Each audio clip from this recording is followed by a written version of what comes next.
নমস্কার বন্ধুরা, কিভাবে চিংড়ি মাছ নারকেল টমেটো দিয়ে ভাজতে হয় দেখুন আপনারা। নতুন করে আমি এটা ভাজবো। এখানে চিংড়ি মাছ কেটে নিয়েছি, নারকেল আর পেঁয়াজ রসুন দিয়ে আর চিংড়ি মাছ দিয়ে নারকেলটা বেটে নিয়েছি। আর এখানে পেঁয়াজ আর টমেটো কেটে নিয়েছি একটা। এখন ঢেলে দিলাম।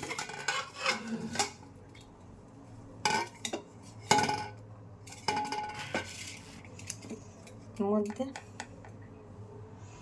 1 চামচ হলুদের গুঁড়ি,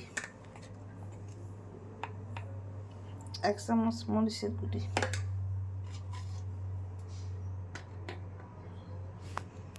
1 চামচ লবণ,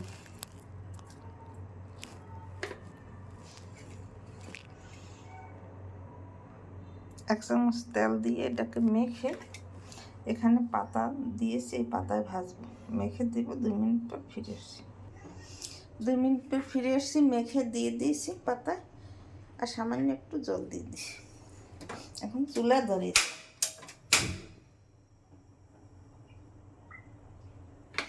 কম আঁচে ভাজতে হবে। এখন ঢাকনা দিয়ে ঢেকে দিলাম। 2 মিনিট পর ফিরে এসছি। 2 মিনিট পর ফিরে এসছি, ঢাকনা তুলে দিলাম।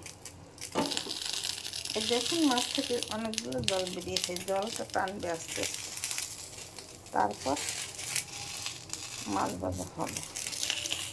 এই পিঠে দাগ লাগলে তখন হবে। এখন আর ঢাকনা দিয়ে ঢেকে দিতে হবে না, ঢেকে দিলে জল আর টানবে না।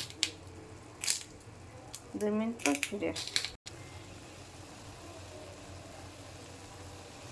2 মিনিট পর ফিরে এসছি, মাছ ভাজার জল টেনে গেছে, এই পিঠে দাগ লেগে গেছে। এখন তুলে নেব আর একটা থালা করে। 2 মিনিট পর ফিরে 2 মিনিট পর ফিরে এসে আর একটা থালায় তুলে নিয়েছি। এখন আর একটা পাতা দিয়ে এইভাবে ঢেকে তারপরে ঢাকনা দিয়ে তারপরে ধরে 2 পাশে ফিরিয়ে দিতে হবে। 2 মিনিট পর 2 মিনিট পর ফিরে এসি। এই দেখুন, আমি ফিরিয়ে দিয়েছি। দেখতে কত সুন্দর লাগবে দেখুন।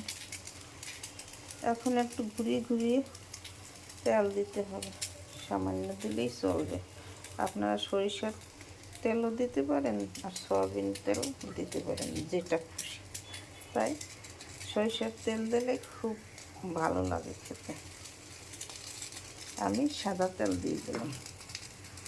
দেখুন, দেখতে কত চমৎকার লাগছে। টমেটো দিয়ে চিংড়ি মাছ ভাজলে খেতে দারুণ টেস্ট হয়। আমার চিংড়ি মাছ ভাজা তৈরি হয়ে গেছে। এইভাবে আপনারা ঘরে তৈরি করে খেয়ে দেখবেন, খেতে অনেক সুস্বাদু লাগবে। সুন্দর সুন্দর ভিডিও পেতে আমার চ্যানেলটিকে সাবস্ক্রাইব করে, লাইক, কমেন্ট, শেয়ার করে পাশে থাকুন। ধন্যবাদ।